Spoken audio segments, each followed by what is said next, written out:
اعوذ باللہ من الشیطان الرجیم بسم اللہ الرحمن الرحیم الف لام میم ذالک الکتاب لا ریب فیہ صدق اللہ العظیم۔ الف لام میم حروف مقطعات ہیں جن کے بارے میں عرض کر چکا ہوں۔ ذالک الکتاب لا ریب فیہ، یہ وہ کتاب ہے اس میں کوئی شک نہیں۔ الکتاب اس لیے کہا گیا ہے کہ قرآن مجید کی پیشین گوئیاں اور خوشخبریاں سابقہ کتابوں میں موجود تھیں، اور چونکہ اس سورہ مبارکہ میں اصل خطاب کا رخ جو ہے وہ ہے سابقہ امت مسلمہ کی طرف، تو ذالک کتاب نہیں کہا گیا، ذالک کتاب لا ریب فیہ نہیں، ذالک الکتاب یہ وہ کتاب ہے، کتاب موعود ہے جس کی پیشین گوئیاں تورات اور انجیل میں موجود تھیں۔ لا ریب فیہ، اس میں کوئی شک نہیں۔ حرف اورا ریب نئے، تبدیل نئے، یہی الفاظ آئے ہیں سورہ سجدہ کے شروع میں بھی، الف لام میم تنزیل الکتاب لا ریب فیہ رب العالمین، لا ریب فیہ من رب العالمین، فیہ ھدی للمتقین۔ فیہ دونوں طرف مل سکتا ہے، لا ریب فیہ اسے معانقہ کہتے ہیں، لا ریب فیہ پڑھیں گے تو ہدن سے شروع کر دیں گے، لا ریب پر ختم کر دیں گے تو فیہ ہدن للمتقین، یہ دونوں معنی درست ہوں گے۔ آپ کو مل جائے گا جو قرآن شریف لے کر بیٹھے ہوئے ہیں کہ حاشیے میں معانقہ نمبر 1 لکھا ہوا ہے، معانقہ عند المتاخرین۔ ہدن للمتقین یہ ہدایت ہے، رہنمائی ہے اہل تقویٰ میں جو بچنا چاہیں۔ تقویٰ کا اصل مفہوم سمجھ لیجئے، وقا یقی کسی کو بچانا، تقویٰ خود بچنا۔ جن لوگوں کے اندر فطرت سلیمہ ہوتی ہے ان میں اخلاقی حس موجود ہوتی ہے، وہ بری چیز سے بچنا چاہتے ہیں، بھلی کو حاصل کرنا چاہتے ہیں۔ وہ لوگ ہیں کہ جو گویا کہ اس قرآن کا اصل مخاطب ہے، وہی اس سے استفادہ کر سکیں گے۔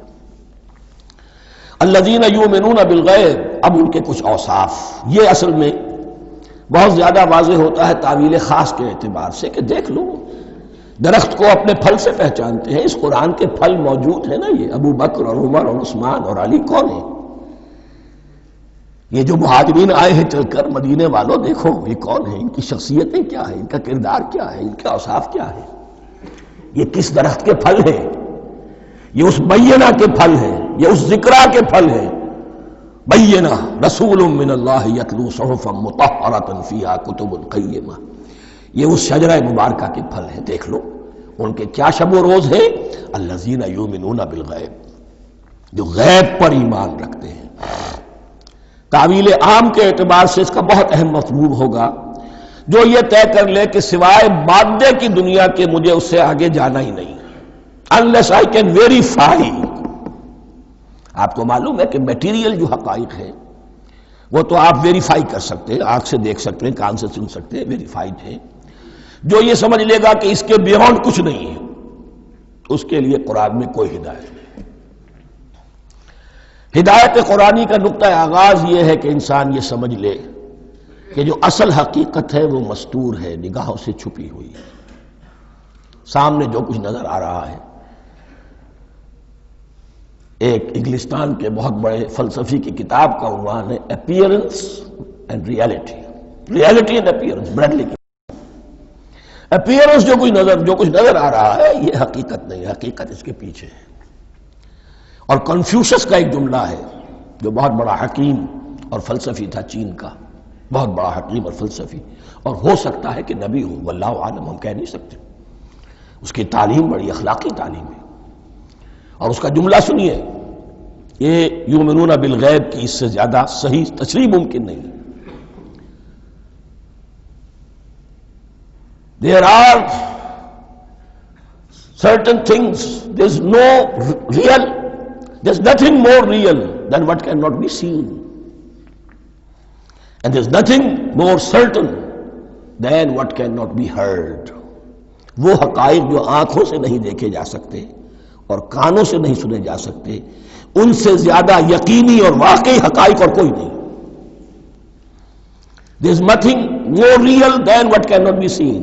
And there is nothing more certain than what cannot be heard.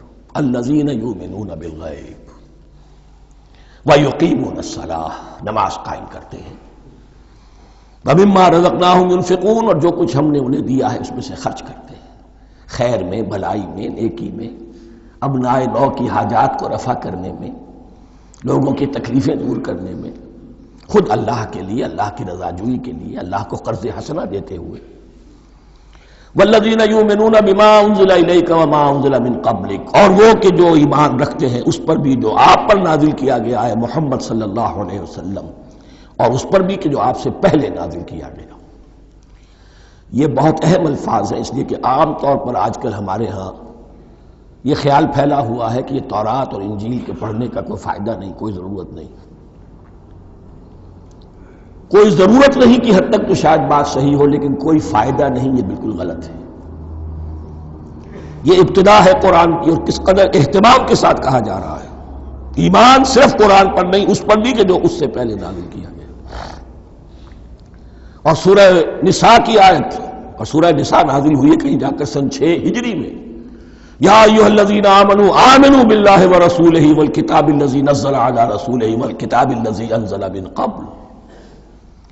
تو اس سے ایمان جو ہے تورات پر اور انجیل پر اور زبور پر اور صحف ابراہیم پر، اجمالی ایمان کی جو اہمیت ہے اس کو اچھی طرح سمجھ لیجیے۔ البتہ یہ ہے کہ چونکہ ہم سمجھتے ہیں اور جانتے ہیں کہ ان کتابوں میں تحریف ہو گئی ہے، لہذا ان کتابوں کی کوئی شے قرآن پر حجت نہیں ہوگی، جو چیز قرآن سے ٹکرائے گی ہم اس کو رد کر دیں گے، ان کتابوں کی کسی شے کو دلیل کے طور پر نہیں لائیں گے۔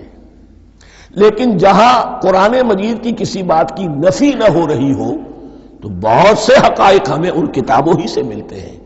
انبیاء کے مابین جو زمانی ترتیب ہے، کرونالوجیکل آرڈر جو ہے، وہ تو ہمیں تورات سے ملتا ہے، قرآن میں تو نہیں۔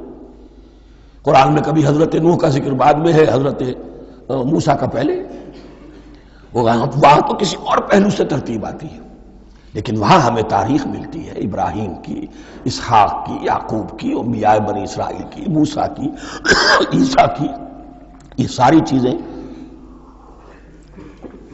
تو اس کی اہمیت جو ہے اس کو سمجھ لیجئے۔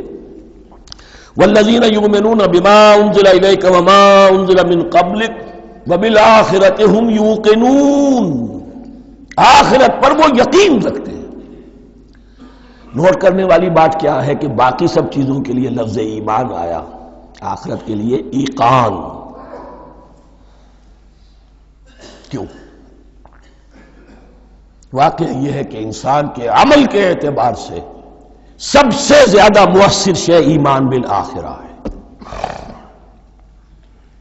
ایمان بالآخرہ ہے تو عمل سیدھا رہے گا کہ ہاں مجھے جواب دہی کرنی ہے، جانا ہے، اٹھنا ہے، اللہ کے حضور حاضری ہے۔ اگر یہ یقین ہے تو عمل صحیح ہوگا۔ اس میں کمی ہو گئی تو توحید جو ہے وہ بھی بس ایک عقیدہ، ایک ڈوگما بن کے رہ جائے گی۔ ایمان بالرسالت بھی بدعات کو جنم دے گا، عید میلاد نبی منا لیجئے، اور کچھ عشقیہ اشعار کہہ دیجئے، نعتیہ اشعار کہہ دیجئے، اللہ اللہ خیر صلی اللہ، یہ ایمان بالرسالت کے مظہر ہوں گے۔ عمل انسان کا درست ہوتا ہے آخرت کے یقین کے ساتھ۔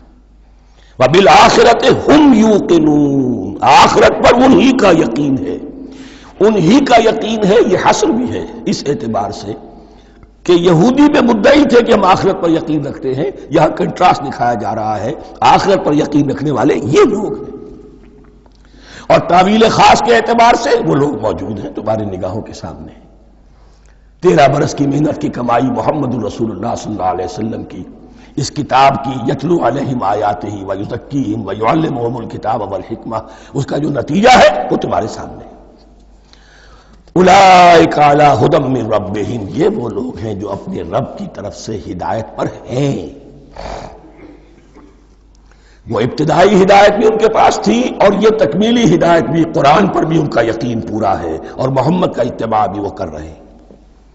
وَأُولَٰئِكَ هُمُ الْمُفْلِحُونَ، اور یہی وہ لوگ ہیں جو فلاح پانے والے ہیں۔ فلاح کا لفظ بھی قرآن مجید کی بڑی اہم اصطلاح ہے، منزل مراد کو پہنچ جانا،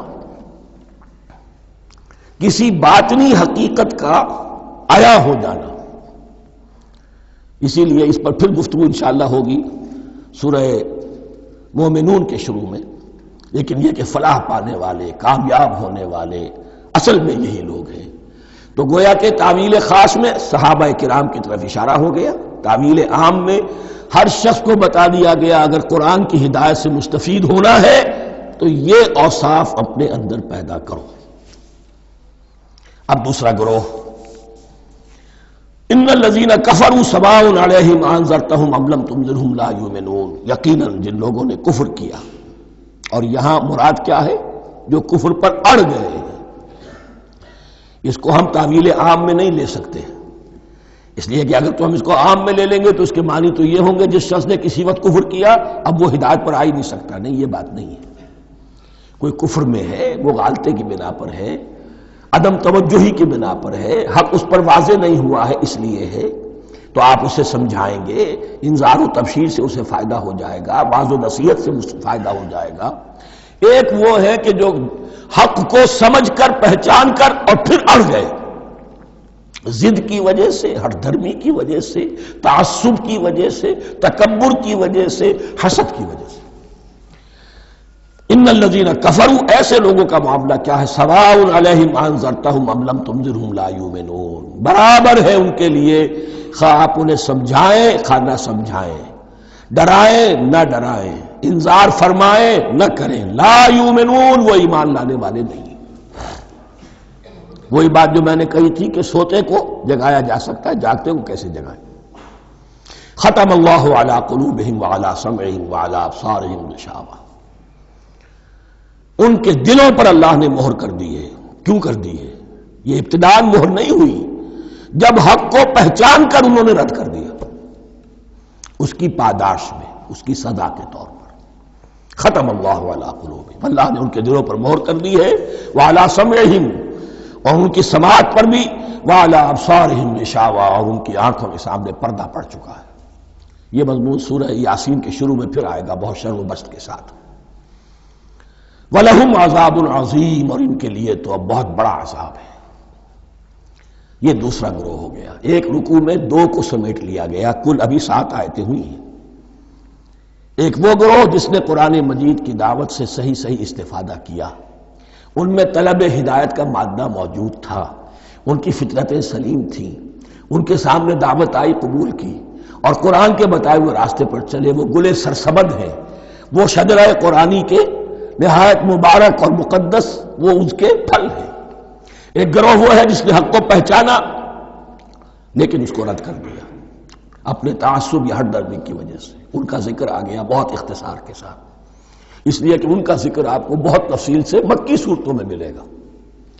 اب آیا تیسرا گروہ، وَمِنَ النَّاسِ، اور لوگوں میں کچھ ایسے بھی ہیں، مَن يَقُولُ آمَنَّا بِاللَّهِ وَبِالْيَوْمِ الْآخِرِ وَمَا هُم بِمُؤْمِنِينَ، جو کہتے تو یہ ہے کہ ہم ایمان رکھتے ہیں اللہ پر بھی اور یوم آخر پر بھی، مگر وہ حقیقت میں مومن نہیں ہے.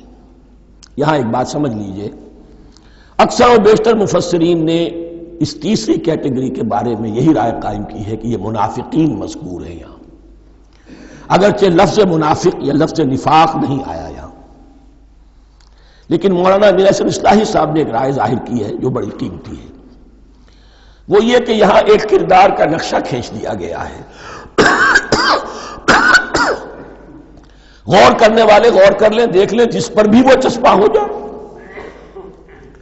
اور بالفعل جب یہ آیات نازل ہو رہی تھی تو دو طبقات پر یہ کردار نگاری جو ہے، یہ جو شخصیت کا ہیولہ کھینچا جا رہا ہے، وہ دو کے اوپر راست آ رہا تھا. ایک علماء یہود، وہ بھی کہتے تھے کہ ٹھیک ہے محمد جو کہہ رہے ہیں ہم بھی اللہ کو مانتے ہیں، آخرت کو بھی مانتے ہیں، اسی لیے یہاں رسالت کا ذکر نہیں ہے. بھئی ہم محمد ہی کو نہیں مانتے نا صلی اللہ علیہ وسلم، باقی اگر 1.25 لاکھ نبی آئے ہیں تو باقی 1.25 لاکھ کو تو ہم مانتے ہیں. ایک محمد کو نہیں مانا، ایک عیسیٰ کو نہیں مانا، بس. تو ہمیں بھی مانا جانا چاہیے کہ ہم بھی مسلمان ہیں. ایک یہ ان کی رائے ہے، اور واقعہ یہ ہے کہ یہاں اس طریقے کا تذکرہ ہو رہا ہے کہ جس سے ان کا کردار بھی جھلک رہا ہے، روح سخن ان کی طرف جا رہا ہے.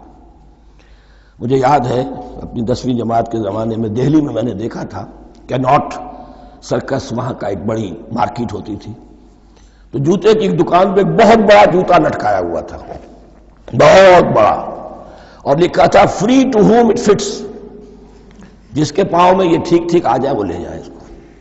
تو یہ free to whom it fits ہے، ایک کردار ہے، اب یہ کردار جس کے اوپر بھی فٹ بیٹھ جائے، ان میں یقیناً زیادہ تو غلبہ یہی ہے جو مفسرین کی رائے ہے، منافقین کا معاملہ جو ہو رہا ہے، لیکن یہ کردار بعین نہیں فٹ بیٹھ رہا ہے یہود کے علماء پر۔ اور یہ بھی نوٹ کر لیجئے کہ جو مدینہ منورہ میں نفاق کا جو پودا پروان چڑھا ہے، بلکہ پودا نہیں کہنا چاہیے، جھاڑ جھکاڑ جو پروان چڑھا ہے، وہ یہودیوں کے زیر اثر، جیسے جنگل کے اندر بڑے بڑے درخت بھی ہوتے ہیں اور اندر جو ہے نیچے جھاڑیاں بھی ہوتی ہیں، تو یہ نفاق کا جھاڑ جھکاڑ جو ہے وہ یہودی علماء کا جو پودا تھا، اور بہت بڑا تھا، اس میں کوئی شک نہیں، اس کے سائے میں پروان چڑھا ہے۔ ان دونوں میں معنوی ربط بھی ہے۔ وَمِنَ النَّاسِ مَن يَقُولُ آمَنَّا بِاللَّهِ وَبِالْيَوْمِ الْآخِرِ وَمَا هُم بِمُؤْمِنِينَ، اور لوگوں میں سے کچھ ایسے بھی ہیں جو کہتے تو یہ ہے کہ ہم ایمان رکھتے ہیں اللہ پر اور یوم آخر پر، لیکن وہ مومن نہیں ہیں۔ يُخَادِعُونَ اللَّهَ وَالَّذِينَ آمَنُوا وَمَا يَخْدَعُونَ إِلَّا أَنفُسَهُمْ، وہ دھوکہ دینے کی کوشش کر رہے ہیں اللہ کو اور اہل ایمان کو۔ یہ یخادعون جو ہے یہ باب مفعلہ ہے، باب مفعلہ میں کشمکش ہوتی ہے، کشاکش ہوتی ہے، لہذا ترجمہ میں نے کیا کوشش کر رہے ہیں۔ وما یخدعون الا انفسهم، یہ ثلاثی مجرد میں آ گیا، اور نہیں دھوکہ دے رہے مگر صرف اپنے آپ کو۔ یہ یقینی ہے اپنے آپ کو تو دھوکہ دے رہے ہو، لیکن یہ کہ اللہ اس کے رسول کو اور اللہ اور اہل ایمان کو دھوکہ نہیں دے سکتے۔ سورہ نساء کی آیت نمبر 142 میں یہ کھل کر منافقین کے بارے میں یہی الفاظ آئے ہیں، ان المنافقین یخادعون اللہ وہو خادعہم، یقیناً منافقین جو ہے وہ اللہ کو دھوکہ دینے کی کوشش کر رہے ہیں اور اللہ انہیں دھوکہ دے رہا ہے۔ فی قلوبہم مرض، ایک لفظ اور رہ گیا، وما یشعرون، انہیں اس کا شعور نہیں ہے۔ یہ بہت اچھی طرح نوٹ کر لیجئے، منافقین کی بھی اکثریت وہ تھی جنہیں اپنے نفاق کا شعور نہیں تھا، وہ اپنے تئیں سمجھتے تھے اپنے آپ کو مسلمان، وہ کہتے تھے یہ بے وقوف لوگ ہیں، محمد رسول اللہ کے بارے میں کہتے تھے یہ خام خواہ جو ہے انہوں نے لڑائی بھڑائی مول لے لی ہے اہل مکہ کے ساتھ، کیا ضرورت ہے، امن کے ساتھ جو ہے بات کرنی چاہیے۔ وہ سمجھتے تھے کہ ہم خیر خواہ ہیں، ہم بھلی بات کہہ رہے ہیں، یہ بے وقوف لوگ ہیں، دیکھتے نہیں کہ کس سے ٹکرا رہے ہیں، ہاتھ میں اسلحہ نہیں ہے اور لڑائی کے لیے جا رہے ہیں، تو بے وقوف تو یہ ہے۔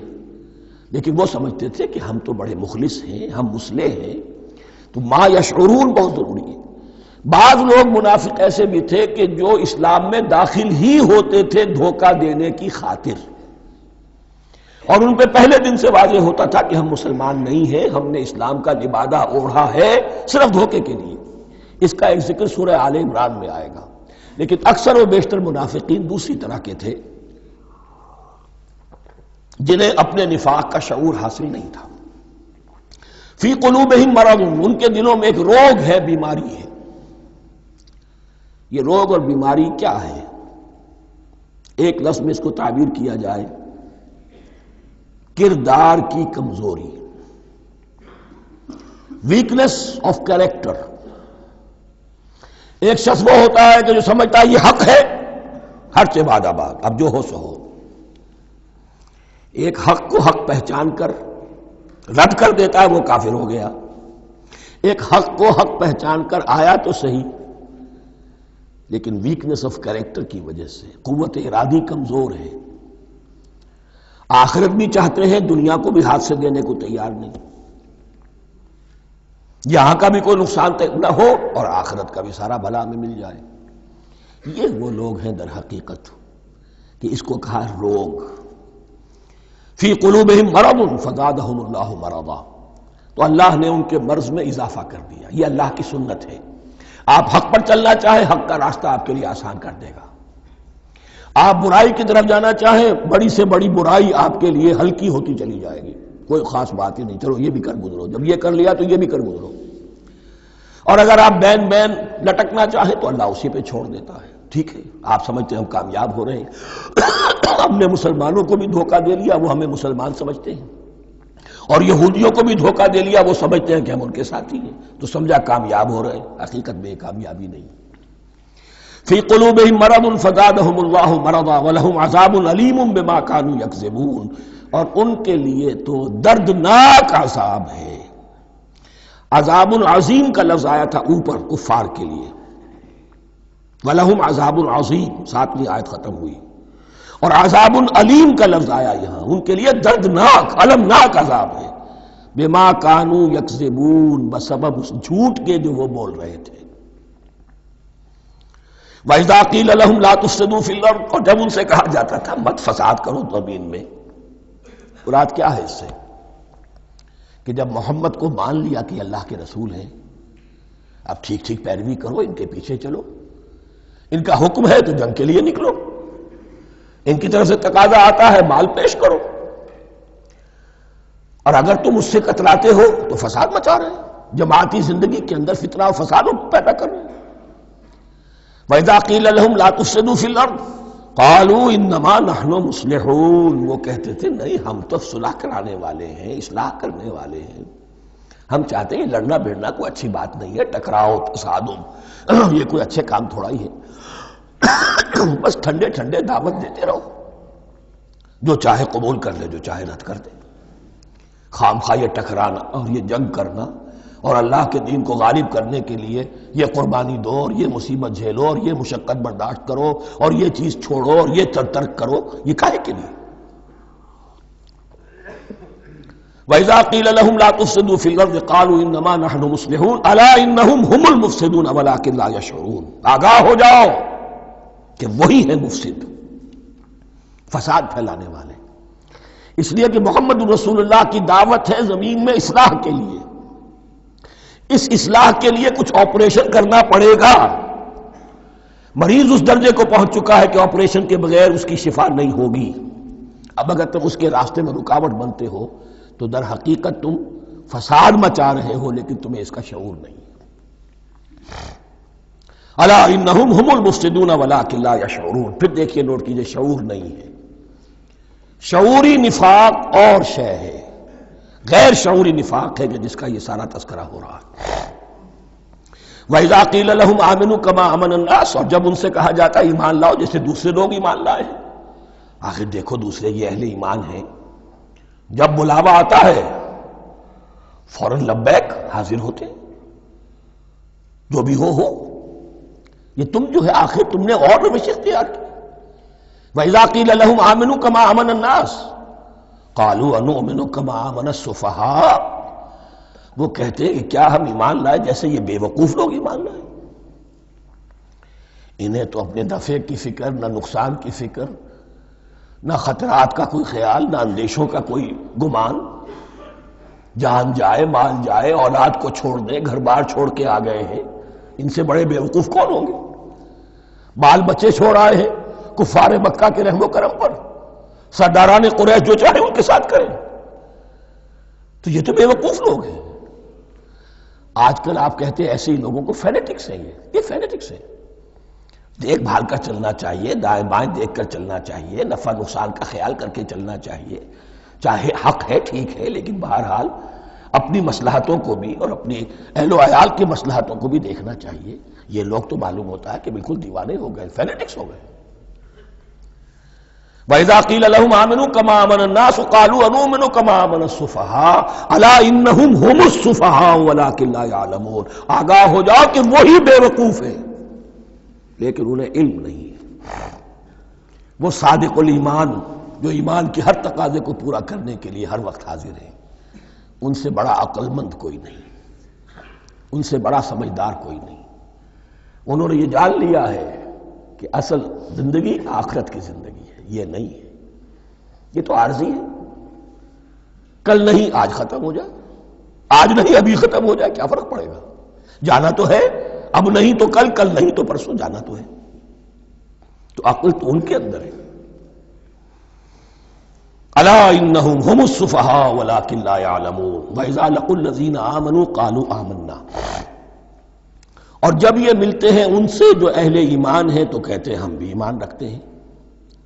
اب یہ ان دونوں پر آئے گا۔ عام جو یہودی تھے وہ بھی کہتے تھے کہ ہم بھی تو آخر اللہ کو مانتے ہیں، آخرت کو مانتے ہیں، اور منافق تو تھے ہی جو رسول کو بھی مانتے تھے۔ وَإِذَا خَلَوْا إِلَىٰ شَيَاطِينِهِمْ، اور جب یہ اپنے شیطانوں کے پاس خلوت میں ہوتے ہیں، اور یہاں شیاطین سے مراد ہیں اہل کتاب یہود کے علماء، ان کے سردار، یا عبداللہ ابن ابی جو منافقین مدینہ کا سردار تھا۔ اگر وہ کبھی ملامت کرتا ہے دیکھو تم تو معلوم ہوتا ہے بالکل مسلمانوں میں شامل ہی ہو گئے پوری طرح سے، تمہیں کیا ہو گیا، تم ہر بات مان رہے ہو۔ اب انہیں یہ کچھ نہ کچھ اپنی وفاداری کا یقین دلانے کے لیے کہنا پڑتا تھا، نہیں ہم انہیں بیوقوف بنا رہے ہیں، ہم ان سے ذرا تمسخر کر رہے ہیں، ہم ہیں آپ کے ساتھ ہی، آپ فکر نہ کریں۔ اسی لیے یہ دو منہ ہونا، نفق کہتے ہیں سرنگ کو جس کے دو دروازے ہوتے ہیں، باقی زیر زمین ہے۔ نافقہ گوہ کا بل ہے کہ دو دروازے رکھتا ہے، دو اس کے منہ رکھتا ہے کہ ادھر سے اگر کتا داخل ہو جائے شکار کے لیے تو ادھر سے نکل بھاگے، ادھر سے آئے تو ادھر سے نکل بھاگے۔ تو دو منہ انسان، یہ در حقیقت جس کو پھر سورہ نساء میں کہا گیا لا الہ الا ولا الہ الا، نہ ادھر کے ہیں نہ ادھر کے، مذبذبین بین ذالک، اس کے درمیان مذبذب ہو کر رہ گئے۔ یہ شیطان کا لفظ یہاں سمجھ لیجئے کہ اس کے دو رائے ہیں کہ یہ شطنہ سے بنا ہے یا شات سے بنا ہے، شین الف توئے یا شین تو نون۔ شطنہ کے معنی تباعدا، کو بہت دور ہو گیا، دور ہو گیا۔ شیطان سے مراد جو اللہ کی رحمت سے بہت دور ہو گیا۔ اور شاتا یشیتو کے معنی ہے احترق غضبا وحسدا، کوئی شخص غصے اور حسد کے اندر جل رہا ہو، وہ شاتا یشیتو ہے۔ اس سے فعلان کے وزن پر، رحمان کے وزن پر، غضبان کے وزن پر شیطان، یعنی وہ کہ جو حسد اور غضب کی آگ میں جل رہا ہے۔ تو یہ ایک تو شیطان وہ ہے کہ جو جنات میں سے ہے، جس کا نام عزازیل تھا پہلے، اب ہم اسے ابلیس کے نام سے جانتے ہیں، وہ ایک شیطان ہے، جنی ہے۔ پھر یہ کہ جو بھی اس کے پیروکار ہیں دنیا میں انسانوں میں سے ہو یا جنات میں سے ہو، وہ بھی شیاطین ہیں۔ اسی طرح اہل کفر، اہل زید کے جو بڑے بڑے سردار ہوتے ہیں ان کو بھی شیطان سے تعبیر کیا گیا۔ وَإِذَا خَلَوْا إِلَىٰ شَيَاطِينِهِمْ قَالُوا إِنَّا مَعَكُمْ، اور جب وہ خلوت میں ہوتے ہیں، علیحدگی میں ہوتے ہیں اپنے شیاطین کے پاس، سرداروں کے پاس، کہتے ہیں ہم تو آپ کے ساتھ ہیں، انما نحن مستہزئون، یہ تو ہم ان مسلمانوں کو بیوقوف بنا رہے ہیں، ان سے استہزاء کر رہے ہیں، تمسخر کر رہے ہیں۔ ہم تمسخر میں کہہ دیتے ہیں کہ ہم بھی آپ کے ساتھ ہیں، آمنا۔ اللہ یستہزئ بہم ویمدہم فی طغیانہم یعمہون، حقیقت کیا ہے کہ اللہ ان کا مذاق اڑا رہا ہے اور ان کو ڈھیل دے رہا ہے کہ وہ اپنے عقل کے اندھے پن میں بڑھتے چلے جائیں۔ اللہ تعالیٰ جیسا میں نے عرض کیا رسی دراز کرتا ہے، کوئی شخص غلط راستے پر جائے تو جاؤ بھائی، فوراً تو نہیں پکڑتا، اگر فوراً پکڑ لے تو سیدھا ہو جائے گا، چلتے جاؤ، جہاں جانا چاہتے ہو جاؤ۔ تو ان کو بھی رسی دراز کر رہا ہے اللہ، لیکن یہ کہ اللہ یستہزئ بہم، یہ سمجھتے ہیں کہ مسلمانوں کا مذاق اڑا رہے ہیں، اصل میں مذاق ان کا اڑ رہا ہے اللہ کے نزدیک۔ وَيَمُدُّهُمْ فِي طُغْيَانِهِمْ يَعْمَهُونَ، اب یہاں ذرا نوٹ کر لیجئے، یہ دو لفظ آئیں گے، عین میم اور ہا، امہ ہے کے ساتھ، ایک ہے عین میم اور یا، امج، تو عین اور میم تو مشترک ہے یا آخر میں فرق ہوگا، عین میم اور ہا ہوگا، اس کے معنی عقل کا اندھا، دل کا اندھا، آنکھیں تو ہے لیکن دل کا اندھا ہے، عقل کا اندھا ہے۔ اور عین میم یا جو آنکھوں کا اندھا ہو، عمیٌ اندھے، اعمیٰ اندھا۔ تو یہاں فرمایا انا معکم انما نحن مستہزئون، اللہ یستہزئ بہم ویمدہم فی طغیانہم یعمہون، اللہ ان کو اس جو ان کی عقل کے اندھے پن میں جو یہ بڑھتے چلے جا رہے ہیں، اللہ بھی ان کی رسی دراز کر رہا ہے تاکہ یہ جہاں تک جانا چاہتے ہیں چلے جائیں۔ اولئک الذین اشتروا الضلالۃ بالہدی، یہ وہ لوگ ہیں کہ جنہوں نے ہدایت کے عوض گمراہی خرید لی ہے۔ دیکھیے بڑا پیارا انداز ہے یہ، ایک شخص کے سامنے دونوں آپشنز تھے، ایک نے گمراہی کو چھوڑا، ہدایت لے لی، چاہے قیمت دینی پڑی، تکلیفیں اٹھانی پڑی، آزمائشوں میں سے گزرنا پڑا، قربانیاں دینی پڑی، ہدایت لی۔ اور ایک شخص نے ہدایت دے کر گمراہی لے لی ہے۔ آسانی تو ہو گئی، فوری تکلیف سے تو بچ گئے، لا الہ الا ولا الہ الا دونوں طرف سے اپنے آپ کو بچا لیا۔ لیکن حقیقت میں سب سے زیادہ گھاٹے کا سودا یہی ہے، اولئک الذین اشتروا الضلالۃ بالہدی، ہدایت دے کر اور ضلالت خرید لی ہے، فما ربحت تجارتہم، تو ان کی تجارت ان کے حق میں ہرگز مفید نہیں ہوئی۔ اب یہاں بھی دیکھیے، را با اور ہے ہا، ربحا اس کے معنی نفع، صحیح نفع، جائز نفع۔ را با اور وا ربا، وہ سود، وہ بھی اضافہ ہے، وہ بھی بڑھوتری ہے، لیکن وہ حرام ہے۔ ایک ہے تجارت کے اندر جو نفع ہو جائے وہ ربح ہے، را با اور ہا یہ نفع ہے جو جائز نفع ہے۔ را با اور وا ربا یہ کیا ہے؟ یہ سود ہے، یہ حرام ہے۔ را اور با مشترک ہے، آگے ہا آگے اور با اس کا فرق ہے۔ فما ربحت تجارتہم وما کانوا مہتدین، ان کی تجارت ان کے حق میں ہرگز مفید نہیں ہوئی اور نہیں ہے اب یہ ہدایت پانے والے۔ مثلہم، اب یہاں دو تمثیلیں آ رہی ہیں بڑی پیاری۔ پہلی تمثیل ہے کفار کے بارے میں، دوسری تمثیل ہے یہ بین بین والے لوگوں کے بارے میں۔ پہلوں کے لیے کیا تمثیل ہے؟ مثلہم کمثل الذی استوقد نارا، ان کی مثال اس شخص کی سی ہے جس نے آگ روشن کی۔ ایک نقشہ کھینچا جا رہا ہے، اندھیری شب ہے جدا اپنے قافلے سے ہے تو، تیرے لیے ہے میرا شعلہ نوا قندیل۔ اندھیری شب ہے، قافلہ بھٹک رہا ہے، کچھ لوگ بڑی ہمت کرتے ہیں، اندھیرے میں بھی ادھر ادھر سے لکڑیاں جمع کرتے ہیں اور آگ روشن کر دیتے ہیں۔ لیکن عین اس وقت جب آگ روشن ہوتی ہے کچھ لوگوں کی بینائی سلب ہو جاتی ہے۔ پہلے وہ اندھیرے میں اس لیے تھے کہ روشنی نہیں تھی، اب وہ اندھیرے کے اندھیرے میں رہ گئے کہ روشنی تو خارج میں آ گئی، اپنی اندر کی روشنی گل ہو گئی، بصارت سلب ہو گئی۔ یہ مثال ہے ان کفار کی کہ حضور کی آمد سے پہلے سب بھٹک رہے تھے، کوئی حقیقت واضح نہیں تھی، قافلہ انسانیت بھٹک رہا تھا اندھیری شب میں۔ محمد الرسول اللہ آئے، انہوں نے آگ روشن کر دی، اب راستہ کھل گیا، ہدایت واضح ہو گئی۔ لیکن کچھ ضد یا تعصب یا تکبر یا حسد کی بنیاد پر کچھ لوگوں کی اندر کی بینائی زائل ہو گئی، تو وہ تو ویسے کے ویسے بھٹک رہے ہیں، جیسے پہلے اندھیرے میں تھے ویسے ہی اب اندھیرے میں ہیں۔ روشنی میں آنے والے تو وہ ہیں، دیکھ لو جن کا ذکر سب سے پہلے ہوا ہے۔ مثلہم کمثل الذی استوقد نارا، اس شخص کی سی ہے کہ جس نے آگ روشن کی۔ فلما اضاءت ما حولہ، جب اس آگ نے اپنے ماحول کو گردا گرد کو روشن کر دیا، ذہب اللہ بنورہم، اللہ ان کی نور بصارت کو لے گیا، سلب کر لیا اللہ نے۔ وترکہم فی ظلمات لا یبصرون، اور چھوڑ دیا انہیں ان اندھیروں کے اندر کہ وہ کچھ نہیں دیکھتے۔ صم بکم عمی فہم لا یرجعون، اسم کہتے ہیں بہرے کو، سم جمع ہے اس کی، سمن۔ اب کمو کہتے ہیں گونگے کو، بکمن اس کی جمع ہے۔ آما کہتے ہیں اندھے کو، عمیٌ اس کی جمع ہے۔ یہ بہرے ہیں، گونگے ہیں، اندھے ہیں، فہم لا یرجعون، اب یہ لوٹنے والے نہیں۔ یہ کون ہے؟ ابو جہل ہے، ابو لہب ہے، ولید بن مغیرہ ہے، عقبہ ابن ابی معیط ہے۔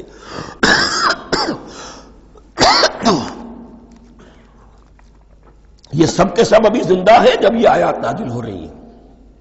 ابھی تو غزوہ بدر ہوگا سن 2 ہجری میں، اور اس میں یہ سب جو ہیں واصل جہنم ہوں گے، ابھی تک تو ہے نا۔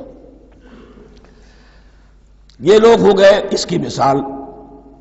مثلہم کمثل الذی استوقد نارا فلما اضاءت ما حولہ ذہب اللہ بنورہم وترکہم فی ظلمات لا یبصرون صم بکم عمی فہم لا یرجعون۔ اب دوسری مثال، او کصیب من السماء، یا بڑی زور کی بارش برس رہی ہے آسمان سے، فیہ ظلمات، اس میں اندھیرے بھی ہیں، ورعد اور گرج ہے، وبرق اور بجلی چمک رہی ہے، یجعلون اصابعہم فی اذانہم من الصواعق حذر الموت، کچھ لوگ ہیں کہ جو اپنی انگلیاں اپنے کانوں کے اندر ٹھوسے ہوئے ہیں کہ وہ جو کڑک ہے اس سے ان کی جانیں نہ نکل جائیں، موت نہ آ جائے۔ کڑکا ایسا ہے کہ اس کڑکے سے بچنے کے لیے اپنی انگلیاں اپنی کانوں میں ٹھوس رکھی، حذر الموت، موت کے خوف سے۔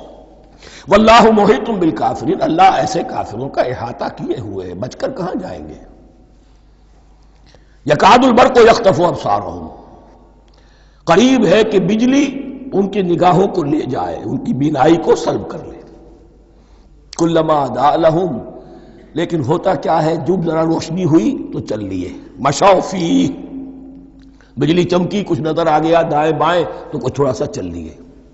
وَإِذَا أَظْلَمَ عَلَيْهِمْ، اور جب تاریکی ان پر طاری ہو گئی، قاموا، کھڑے کے کھڑے رہ گئے۔ یہ نقشہ ہے ان کا کہ ایک طرف بارش ہو رہی ہے، قرآن مجید ہے، آسمان سے نازل ہو رہا ہے، یہ ماہ مبارکہ ہے، یہ کتاب مبارک ہے، لیکن یہ کہ اس کے ساتھ کڑکے ہیں، گرج ہے، کفر سے مقابلہ ہے، کفر کی طرف سے دھمکیاں ہیں، اندیشے ہیں، خطرات ہیں، امتحانات ہیں، آزمائشیں ہیں۔ ذرا کہیں حالات کچھ بہتر ہوئے، کچھ جسے بریدنگ سپیس کہتے ہیں ملی، تو تھوڑا سا چل لیے، ہم بھی مسلمان ہیں، کوئی خاص موقع نہیں ہے، کسی جنگ کے لیے بلایا نہیں جا رہا ہے، تو بڑھ چڑھ کے باتیں کر رہے ہیں، اپنے ایمان کا اظہار بھی کر رہے ہیں۔ جیسے ہی کوئی آزمائش آئی، قاموا، ٹھٹک کر کھڑے کے کھڑے رہ گئے۔ وَلَوْ شَاءَ اللَّهُ لَذَهَبَ بِسَمْعِهِمْ وَأَبْصَارِهِمْ، اللہ چاہتا تو ان کی سماعت اور بصارت کو بھی سلب کر لیتا، لیکن اللہ کا قانون یہی ہے، جو جہاں رہنا چاہے اس نے آزادی ارادہ دی ہے انسان کو۔ تم اگر مومن صادق بن کر رہنا چاہتے ہو، اس کو آسان کر دے گا تمہارے لیے۔ تم نے اپنے تعصب کی وجہ سے، اپنے تکبر کی وجہ سے کفر کا راستہ اختیار کیا، اللہ اسی کو کھول دے گا۔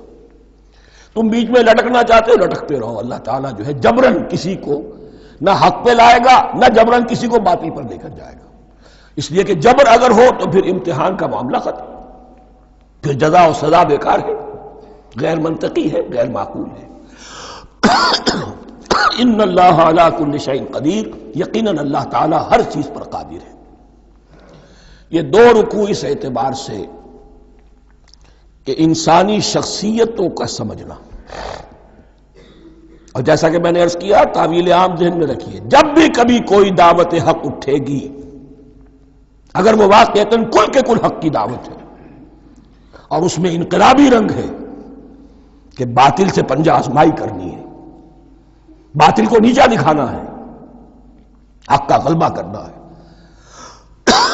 تو یہ تین قسم کے افراد لازماً ہمیشہ وجود میں آ جائیں گے۔ ان کو پہچاننا، ان کے کردار کی جو اصل جو اس کے پیچھے پس منظر ہے، اس کو جاننا بہت ضروری ہے۔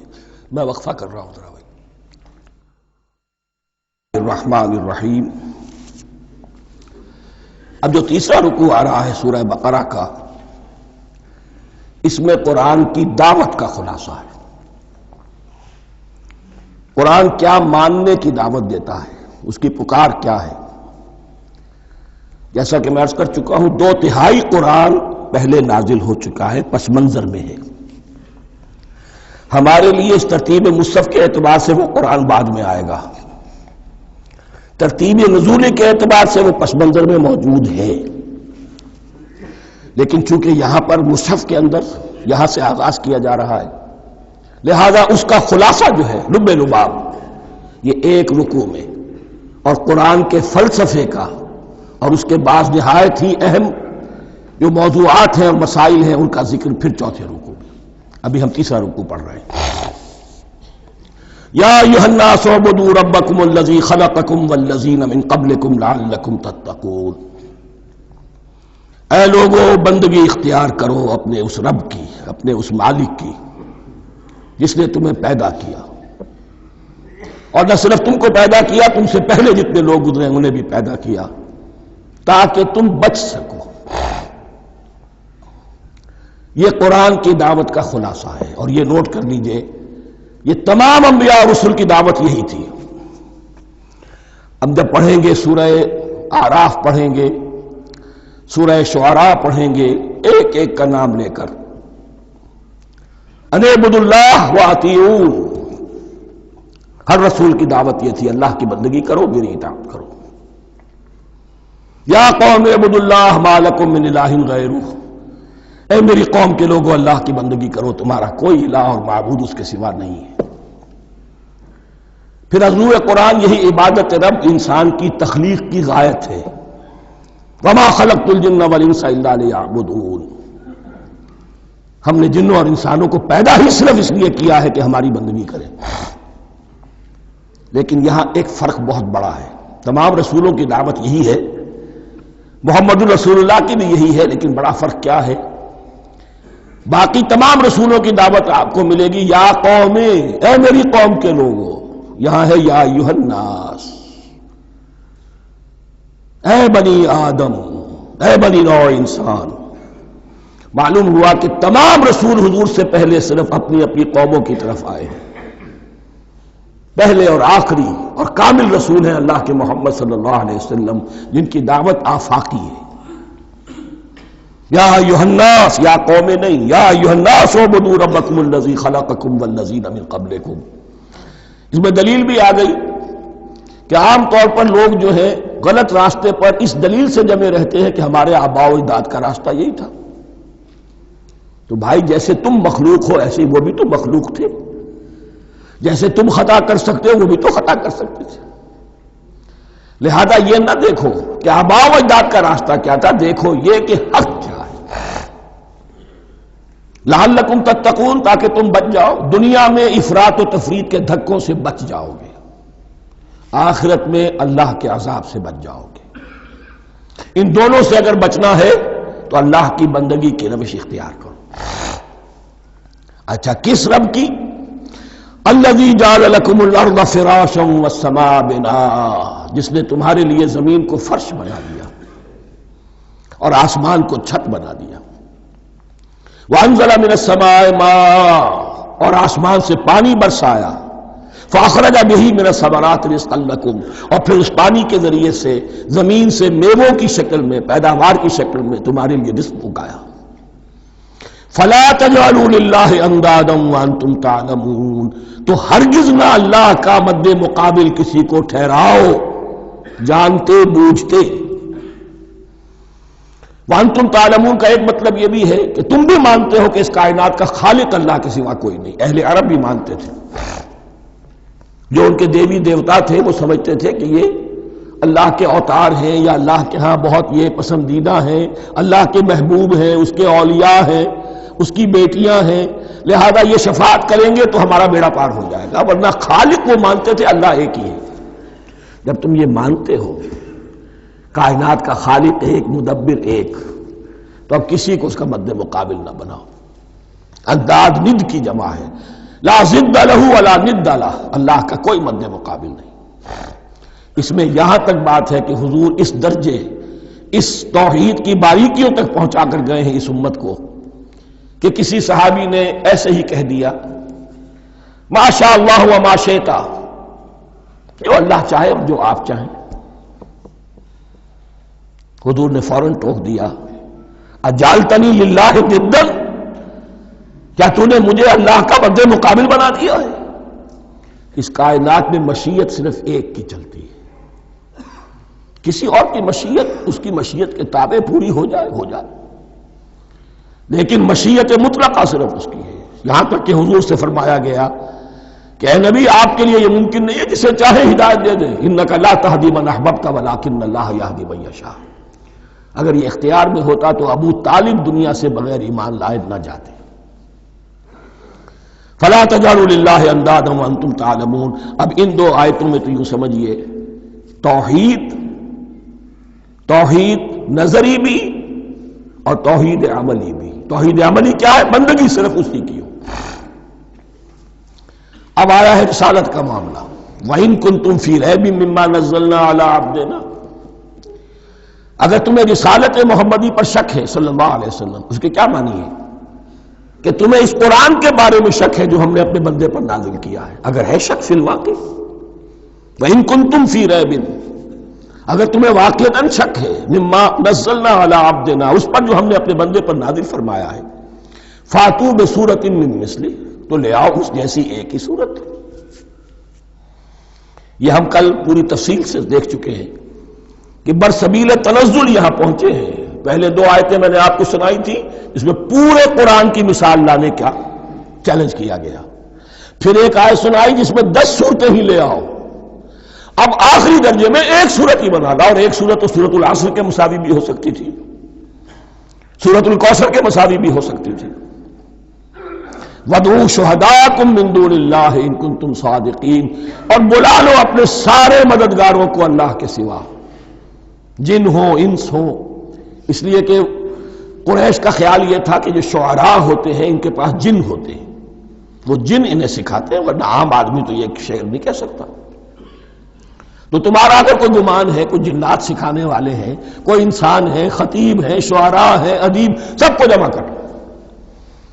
ان کنتم صادقین. اب یہ ہے بہت ہی، جس کو میں نے کل کہا تھا، آپ کو یاد ہوگا، قرآن کا انداز کیا ہوتا ہے کہ وہ اپنے اندر جھانکنے کی دعوت دیتا ہے.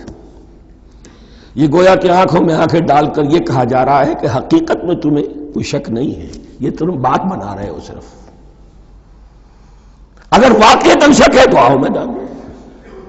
حقیقت یہ ہے کہ تمہیں شک نہیں ہے. اگر تم سچے ہو فاتو بصورت من مثلہ، تو اس جیسی ایک ہی صورت بنا لاؤ. فإن لم تفعلوا، اب ذرا انداز دیکھیے تحدی کا اور چیلنج کا. پھر اگر تم یہ نہ کر پاؤ، وَلَن تَفْعَلُوا، اور ہرگز نہیں کر سکو گے. یہ چیلنج کون دے سکتا ہے؟ اللہ کے سوا کوئی نہیں دے سکتا. یہ انداز کسی کتاب کا نہیں ہے. ذَلِكَ الْكِتَابُ لَا رَيْبَ فِيهِ، یہ کسی کا نہیں ہے. فَإِن لَمْ تَفْعَلُوا وَلَن تَفْعَلُوا، پھر اگر تم نہ کر پاؤ اور تم ہرگز نہیں کر پاؤ گے، فَاتَّقُوا النَّارَ الَّتِي وَقُودُهَا النَّاسُ وَالْحِجَارَةُ، تو ڈرو اس آگ سے جس کا ایندھن بنیں گے انسان اور پتھر. اعدت للکافرین، کافروں کے لیے تیار کر لی گئی ہے، بھڑکا دی گئی ہے. پتھروں کا ذکر خاص طور پر کیوں ہے؟ 2 اس کے امکانات ہیں. آپ کو معلوم ہے کہ وہ جو پتھر کا کوئلہ ہوتا ہے اس کی آگ بڑی سخت ہوتی تھی، عام جو ہمارا یہ لکڑی کا کوئلہ ہوتا ہے اس کے مقابلے میں. اور دوسرے یہ بھی کہ چونکہ انہوں نے جو معبود تراش رکھے تھے وہ پتھر کے ہوتے تھے، تمہارے ساتھ ہی تمہارے ان معبودوں کو بھی جھونکا جائے گا اور وہ بھی جلیں گے، تاکہ تمہاری حسرت کے اندر اضافہ ہو. ان سے ہم دعائیں مانگا کرتے تھے، ان کے سامنے ماتھے ٹیکتے تھے، ان کے سامنے ڈنڈوت کرتے تھے، ان کو چڑھاوے چڑھاتے تھے. اب یہاں گویا کہ ایمان باللہ، توحید، ایمان بالرسالت اور ایمان بالآخرت. فاتقوا النار التي وقودها الناس والحجارة اعدت للكافرين وبشر الذين آمنوا وعملوا الصالحات، اور بشارت دے دیجئے اے نبی ان لوگوں کو کہ جو ایمان لائے اور جنہوں نے نیک عمل کیے، ان لهم جنات تجری من تحتها الانہار، کہ ان کے لیے وہ باغات ہیں کہ جن کے دامن میں ندیاں بہتی ہوں گی. لفظی ترجمہ ہوگا جن کے نیچے ندیاں بہتی ہوں گی. مراد اس سے کیا ہے؟ عام فطری باغ وہ ہوتے تھے کہ جس میں ذرا اونچائی پر جو ہے درخت لگے ہوئے ہیں اور دامن میں ندی بہ رہی ہے، تو اس سے خود بخود جو ہے وہ اریگیشن، نیچرل اریگیشن ہو رہی ہے، درختوں کے جڑوں تک پانی پہنچ رہا ہے. بہرحال ترجمہ آپ لفظی کریں، ان کے نیچے ندیاں بہتی ہوں گی یا یہ کہ جن کے دامن میں ندیاں بہتی ہوں گی. کلما رزقوا منہا من ثمرۃ رزقا، جب بھی کبھی انہیں دیا جائے گا کوئی پھل رزق کے طور پر کھانے کے لیے جنت میں، قالوا ھذا الذی رزقنا من قبل، وہ کہیں گے یہ تو وہی شے ہے جو ہمیں پہلے بھی ملتی تھی.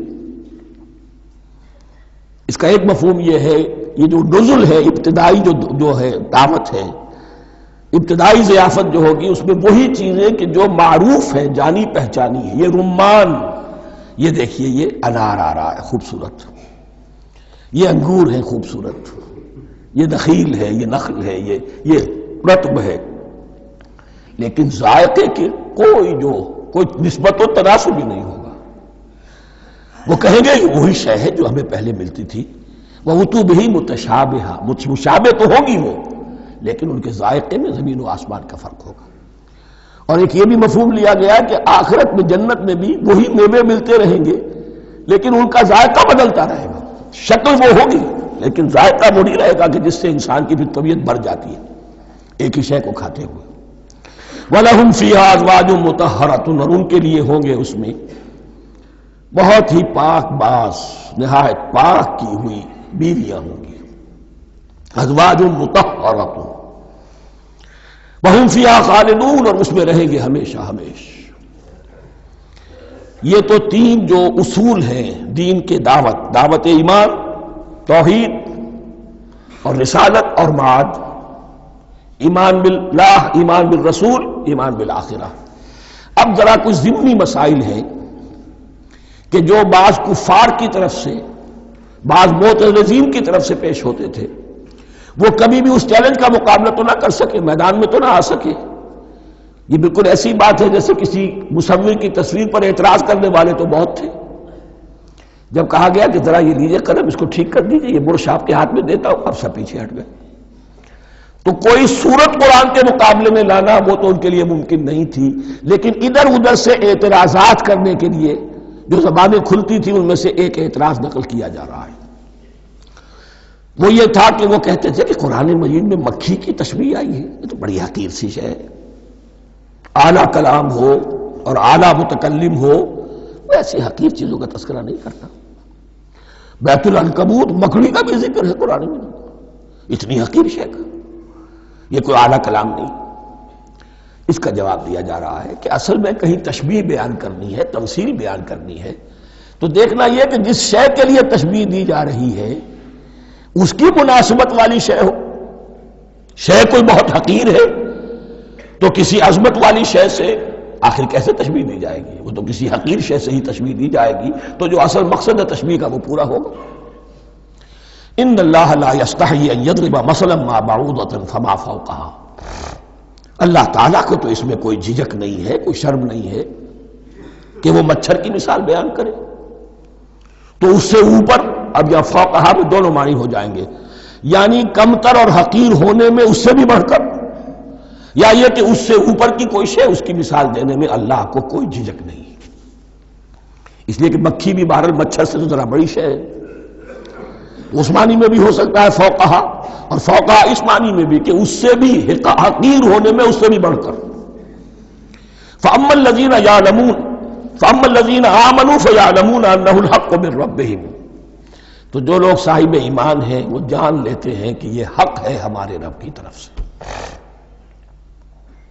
وَأَمَّا الَّذِينَ كَفَرُوا، اور جنہوں نے کفر کیا ہے، فَيَقُولُونَ مَاذَا أَرَادَ اللَّهُ بِهَذَا مَثَلًا، یہ کیا مثال اللہ نے دی، کیا ارادہ ہوا اللہ کا اس مثال کے ذریعے سے. ناک بہت چڑھا رہے ہیں، اعتراض کر رہے ہیں.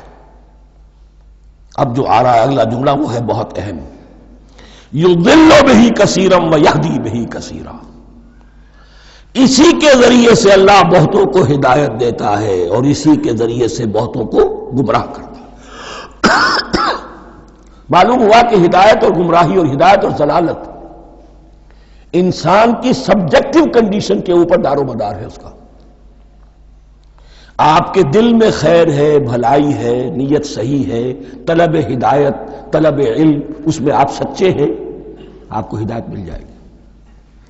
دل میں زیغ ہے، کجی ہے، نیت میں ٹیڑھ ہے، فساد ہے، تو اسی کے ذریعے سے اللہ آپ کی گمراہی میں اضافہ کر دے گا. یضل بہ کثیرا ویہدی بہ کثیرا، لیکن اللہ کا یہ کسی کو ہدایت دینا اور کسی کو ضلالت دینا علل ٹپ نہیں ہے، کسی قاعدے اور قانون کے بغیر نہیں ہے.